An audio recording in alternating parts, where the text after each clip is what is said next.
오늘 하나님께서 우리에게 주시는 말씀은 사무엘하 7장 1절로 9절입니다. 구약성경 473페이지 사무엘하 7장 1절부터 9절까지 다 같이 일어나셔서 한 절씩 교독하도록 하겠습니다.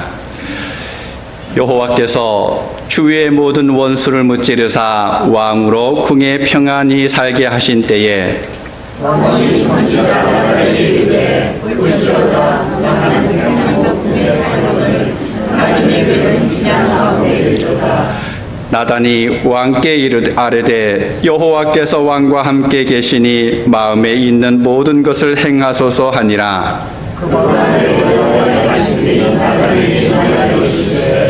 가서 내 종 다윗에게 말하기를 여호와께서 이와 같이 말씀하시되 내가 나를 위하여 내가 살 집을 건축하겠느냐.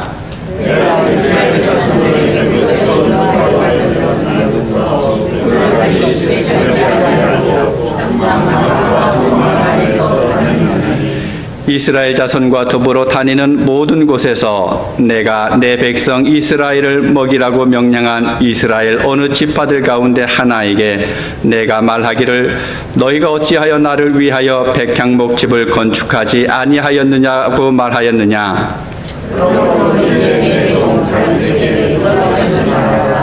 만군의 여호와께서 이와 같이 말씀하시기를 내가 너를 목장 양을 문제에서 들여다가 내 백성 이스라엘의 주권자로 삼으리니. 같이 있습니다. 내가 가는 모든 곳에서 내가 너와 함께 있어 내 모든 원수를 내 앞에서 멸하였은즉 땅에서 위대한 자들의 이름같이 내 이름을 위대하게 만들어 주리라. 아멘. 자리에 앉아 주시기 바랍니다.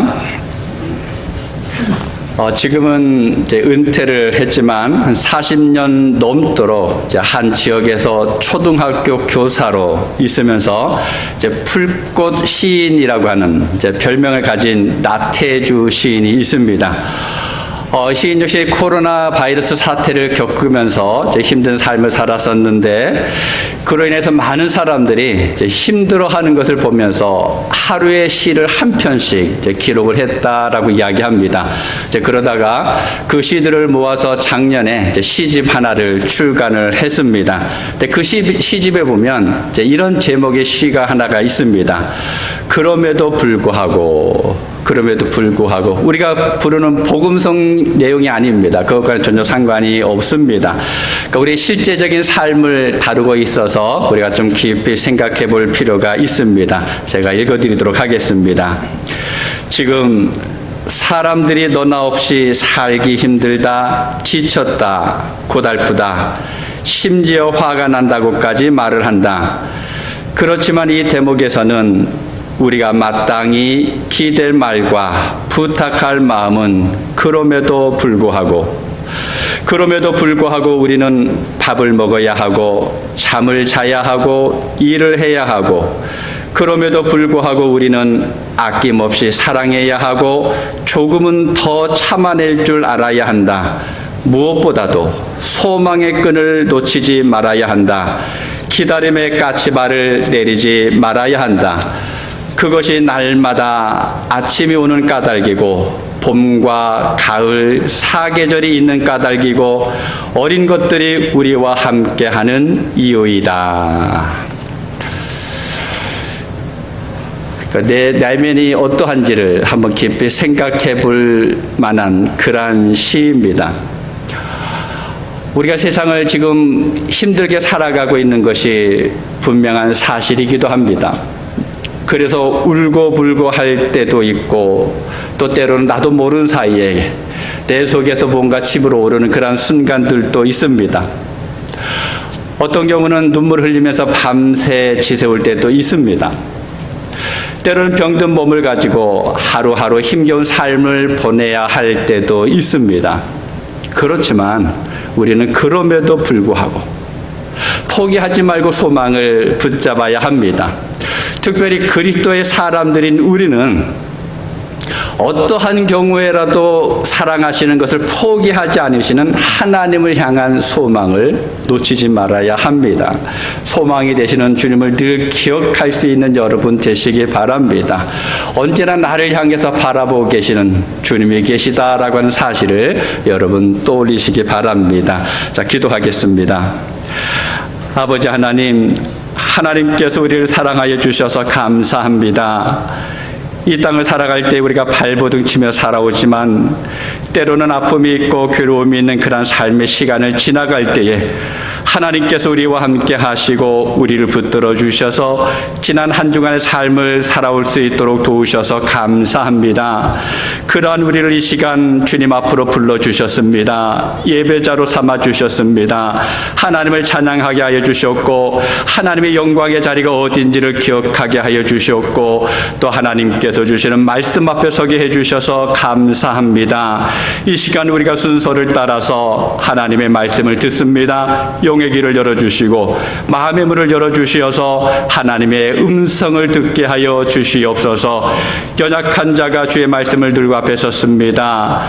성령께서 붙들어 주셔서 오직 하나님의 말씀만이 드러나게 하여 주시고 나의 연약함은 그리스도의 보배로운 피로 감추어 주옵소서. 모든 것을 주님께 맡겨드리옵고 예수님의 이름으로 기도하옵나이다. 아멘. 우리가 잘 아는 토주 목사님이 이제 이런 이야기를 했습니다. 바리새인은 남에게 엄격하고 자신에게 관대하지만 영적인 사람은 남에게 관대하고 자신에게 엄격합니다. 성경에 나오는 바리새인들의 시선을 보면 늘 다른 사람을 향해서 가고 있습니다. 다른 사람을 늘 바라보고 있죠. 자기의 의가 너무 충만하기 때문에 자기 자신을 바라볼 겨를이 없습니다.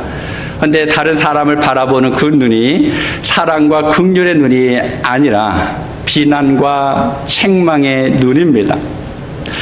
다른 사람들이 잘못한 죄에 대해서는 그 혐오가 하늘까지 치솟는 데 반해서 정작 자기 자신의 죄에 대해서는 무감각하고 또 너무도 잠잠한 것이 문제입니다.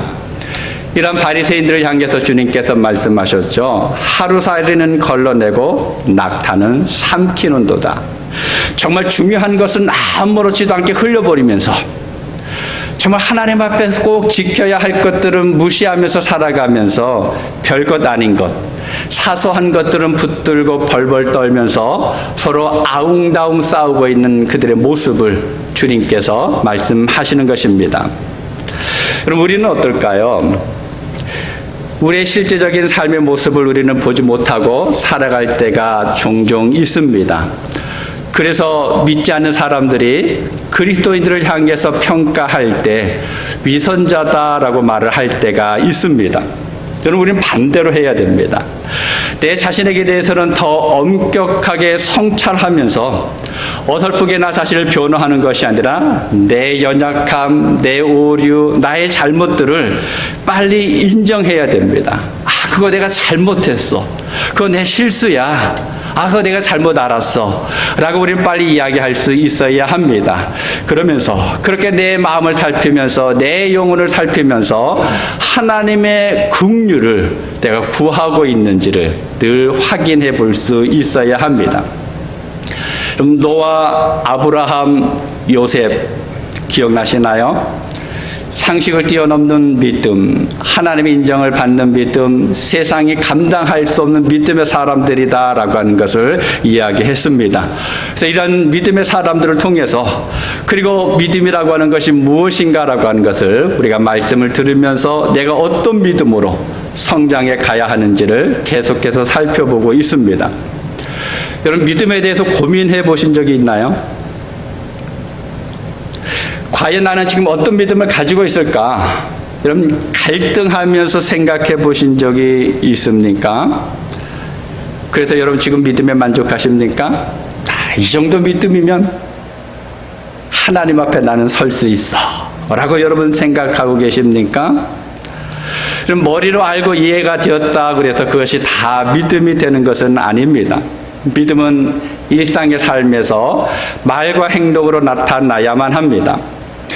믿음을 주제로 설교를 시작한 지 오늘이 9번째 시간입니다.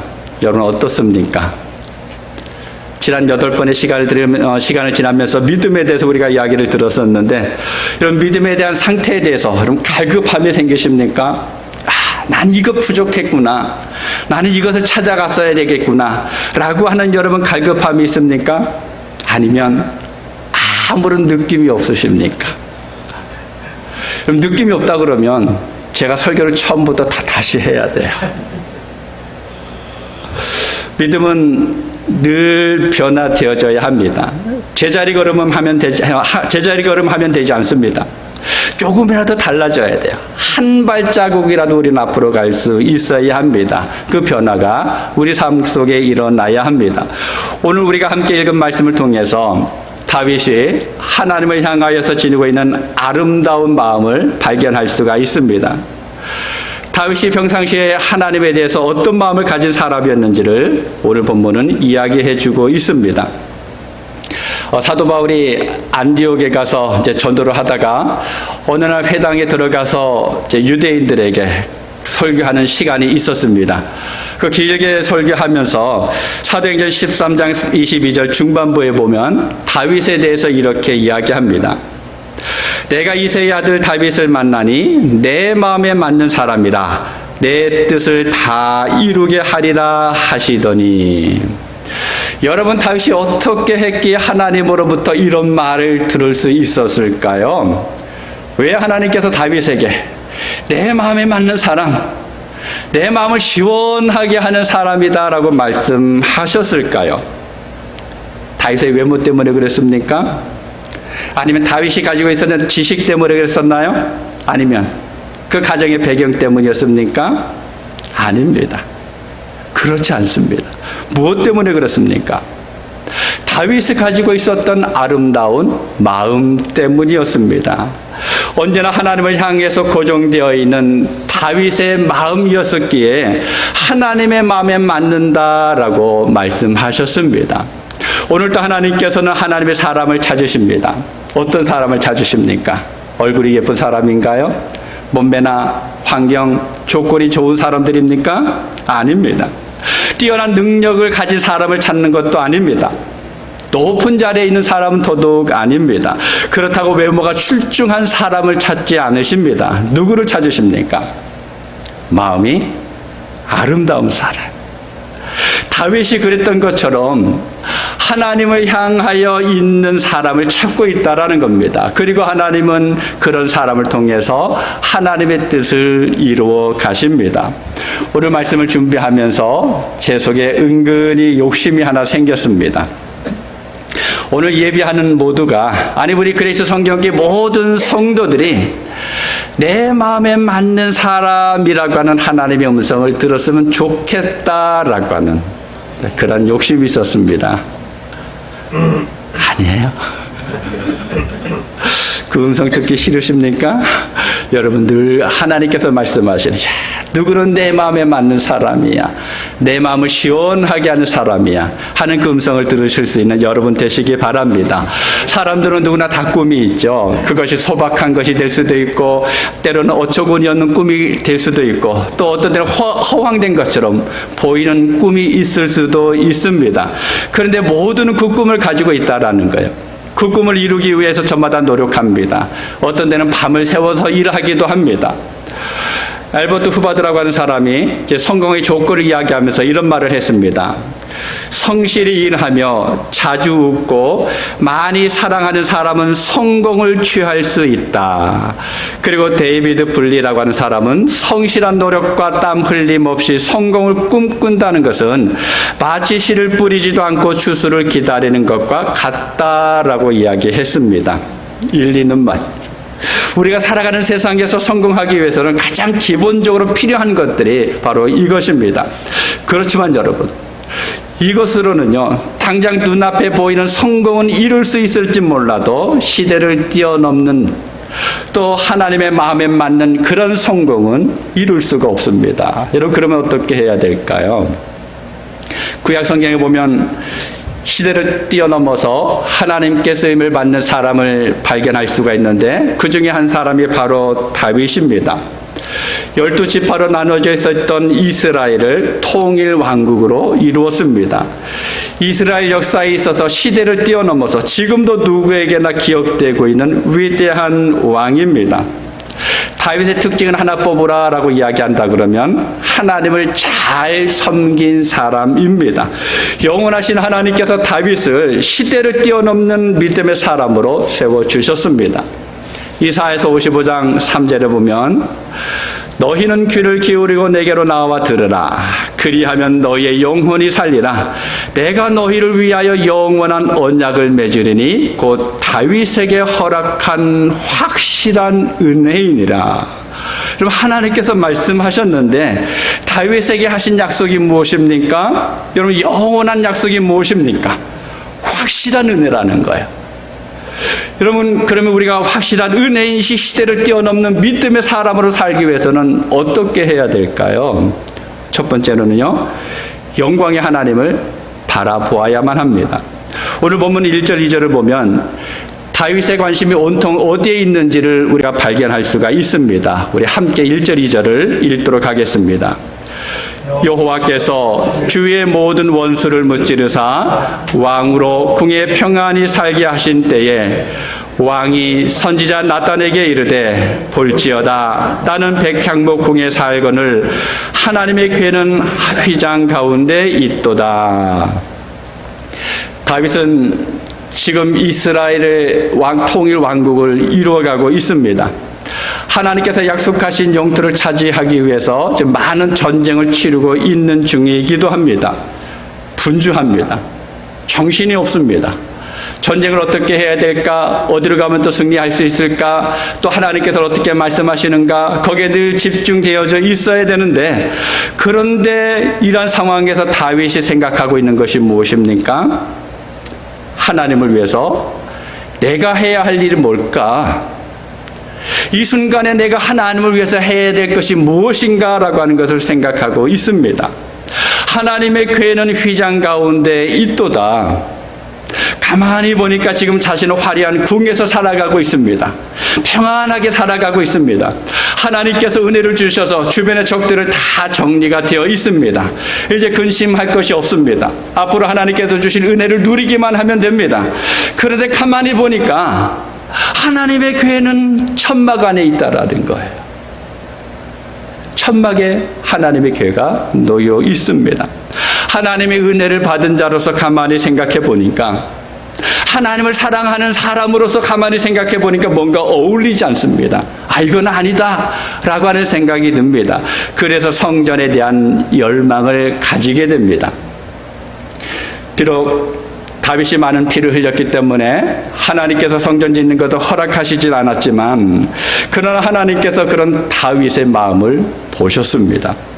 그 마음이 하나님을 감동하게 했고, 다윗이 삶에 있어서 하나님의 복으로 가득 채워지는 그러한 계기가 됐습니다. 여러분, 다윗은 완벽하지 않았습니다. 많은 실수를 저질렀습니다. 때때로 잘못을 저지르기도 했습니다.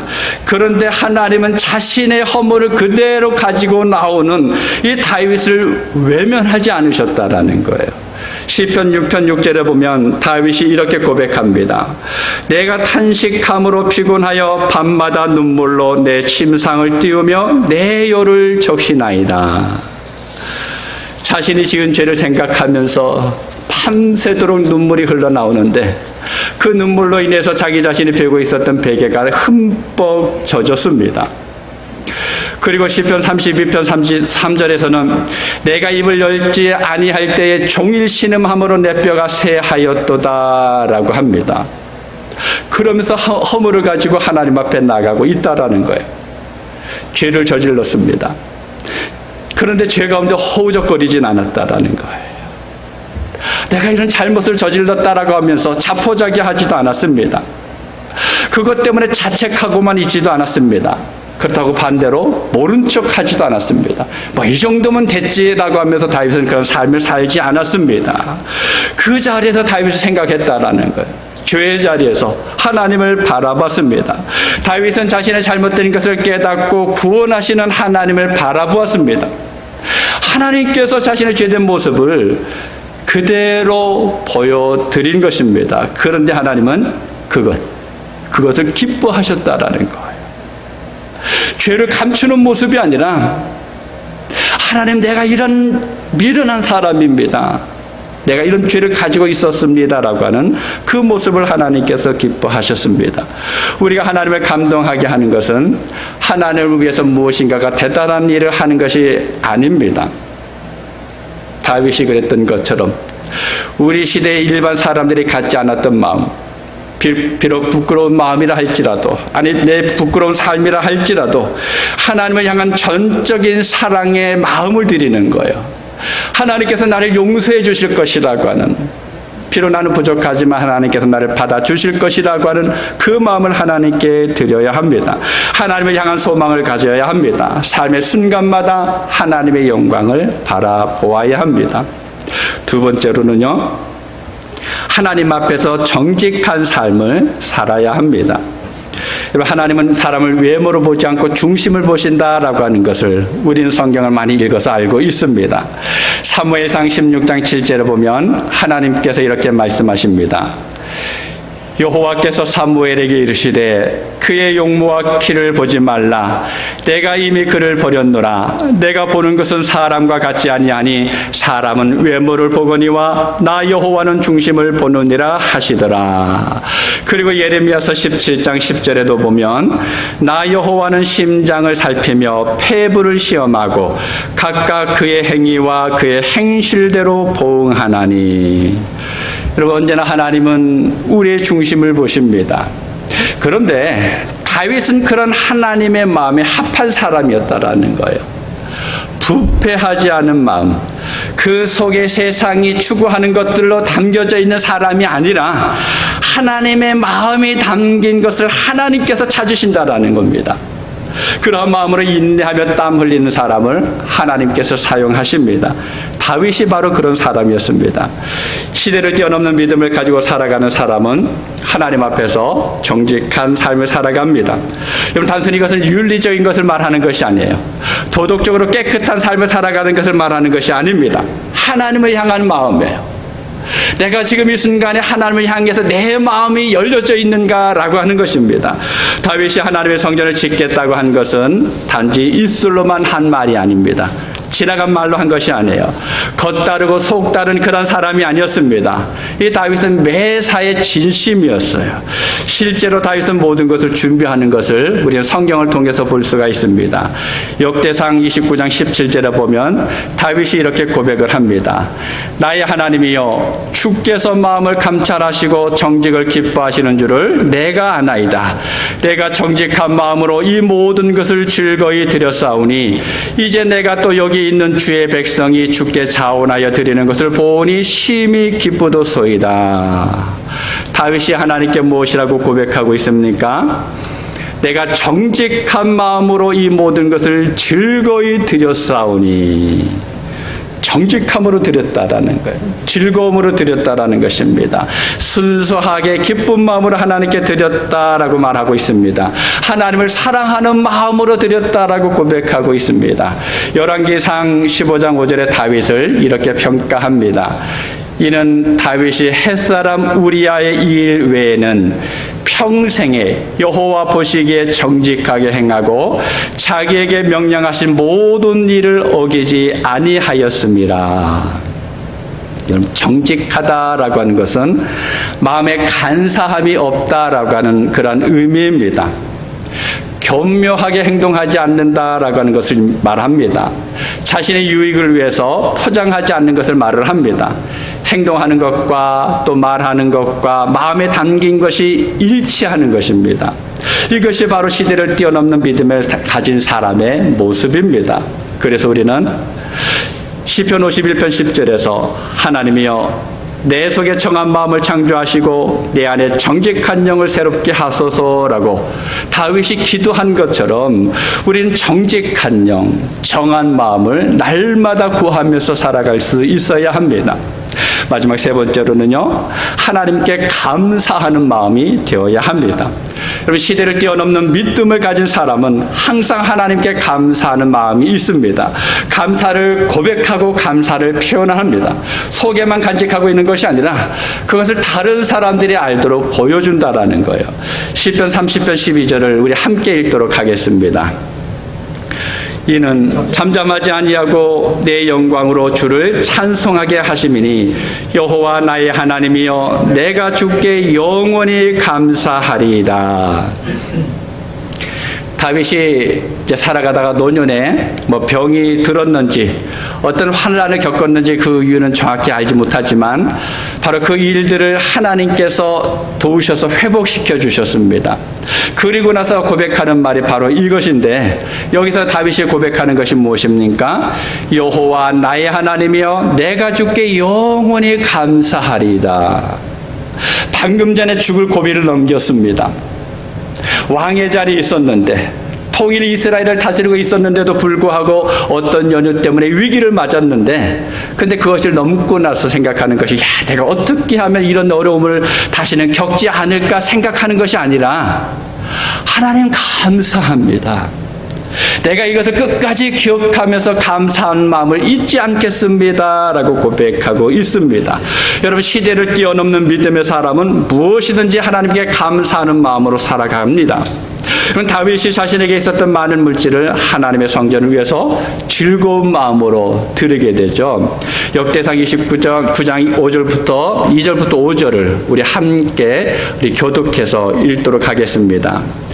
내가 이미 내 하나님의 성전을 위하여 힘을 다하여 준비하였나니 곧 기구를 만들 금과 은과 놋과 철과 나무와 또 만호와 가공할 검은 보석과 채석과 다른 모든 보석과 옥돌이 매우 많으며 성전을 위하여 준비한 이 모든 것 외에도 내 마음이 내 하나님의 성전을 사랑하고 내가 사랑하는 눈으로 내 하나님의 성전을 위하여 곧 오빌의 금 3,000달란트와 수는 7,000달란트라 모든 성전 벽에 입히며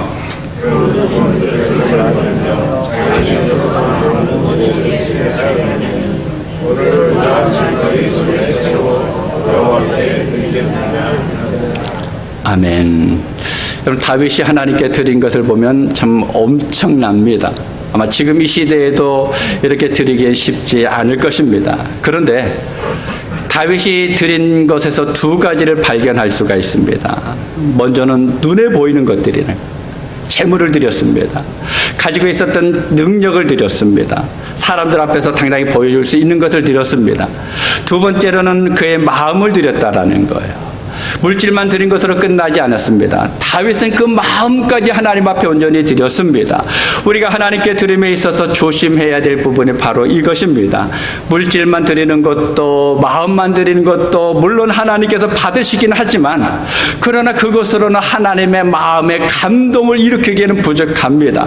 그래서 우리는 물질과 함께 마음도 같이 드릴 수 있어야 합니다. 많은 게 아니에요. 이것을 드리면서 거기에 내 마음도 함께 드린다 그러면 그것을 보시면서 하나님께서 감동하십니다. 여러분, 진정한 헌신과 드림은 마음으로부터 나오는 것입니다. 다윗은 온 마음과 온 몸으로 자신이 사랑하고 있는 하나님께 그 사랑을 표현했습니다. 중심을 보시는 하나님께서 그것을 보시고 하나님의 마음에 합한 사람이다라고 말씀하셨습니다. 여러분, 그래서 어떻게 됐습니까? 여러분, 그 결과가 어떻게 됐는지 여러분 아시나요? 우리 한번 성경을 찾아 읽도록 하겠습니다. 화면에는 나오지 않습니다. 사무엘하 7장 16절입니다. 474페이지 성경을 찾아서 읽도록 하겠습니다. 사무엘하 7장 16절 구약성경 474페이지입니다. 찾으셨으면 우리 함께 한 목소리로 같이 읽도록 하겠습니다. 내 집과 내 나라가 내 앞에서 영원히 보존되고 내 왕위가 영원히 견고하리라 하셨다 하라. 영원히 보존되고 영원히 견고하리라. 여러분, 다윗은 하나님께 마음을 들음으로 인해서 하나님을 감동케 하였습니다. 지금 이 순간에 하나님께서 저와 여러분에게 원하시는 것이 바로 우리의 마음입니다. 우리의 마음이 전적으로 하나님께 드려질 때 우리의 모든 것으로 하나님께 감사할 때 시대를 뛰어넘는 믿음의 사람들로 살아갈 수가 있습니다. 살아가는 여러분, 우리는 어떤 믿음을 가지고 세상을 살아가고 있습니다. 하나님을 믿는다고 하면서 여전히 전전긍긍하면서 살아가고 있지는 않습니까? 아니면 시대를 뛰어넘는, 세상이 감당할 수 없는, 상식을 초월하는, 하나님이 인정하는 그런 믿음을 가지고 살아가고 있습니까? 믿음이 이깁니다. 믿음은 이길 수가 있습니다. 믿음이 있으면 세상을 이깁니다. 믿음이 있으면 하나님의 능력을 볼 수가 있습니다. 믿음이 있으면 완전히 무너지진 않습니다. 잠시 넘어지긴 하지만 또 일어날 수가 있습니다. 주저앉지 않습니다. 믿음이 있으면 안주하지 않습니다. 믿음이 있으면 다시 일어나고, 믿음이 있으면 앞으로 한 걸음 더 나아갈 수가 있습니다. 여러분, 믿음이 있으면 소망을 바라봅니다. 그 믿음이 시대를 뛰어넘는 믿음입니다. 여러분, 자녀들에게 무엇을 남겨주시려고 작정하고 있습니까? 그럼 뭘 준비하셨고 또 무엇을 준비하려고 하고 있습니까? 많은 재물입니까? 사람들을 혹하게 할 수 있는 지식을 자녀들에게 준비하고 있습니까? 아니면 세상을 호령할 권세입니까? 그것도 아니라 그러면 세상을 살아갈 수 있는 능력을 물려주시겠습니까? 어떤 상황에서도 기죽지 않고 살아가는 당당함을 여러분 물려주시겠습니까? 무엇이 가장 좋을까요?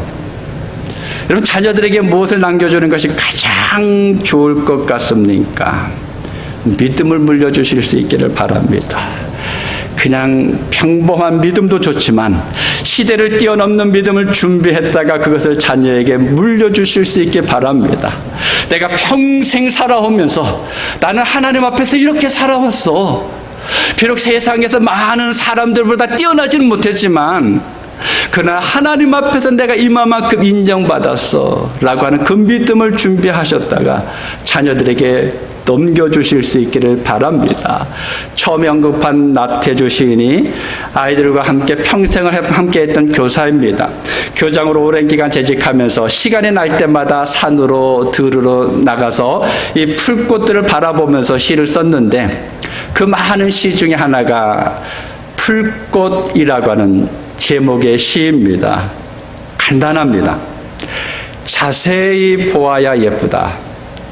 오래 보아야 예쁘다. 너도 그렇다. 여러분, 재밌지 않습니까? 너도 그렇다. 여러분도 그렇습니다. 저도 그렇고 여러분 한 분 한 분도 그렇습니다. 여러분, 자세히 그리고 오래 보면 누구에게나 다 예쁜 모습이 있는 것을 발견할 수가 있습니다. 믿음도 그래요.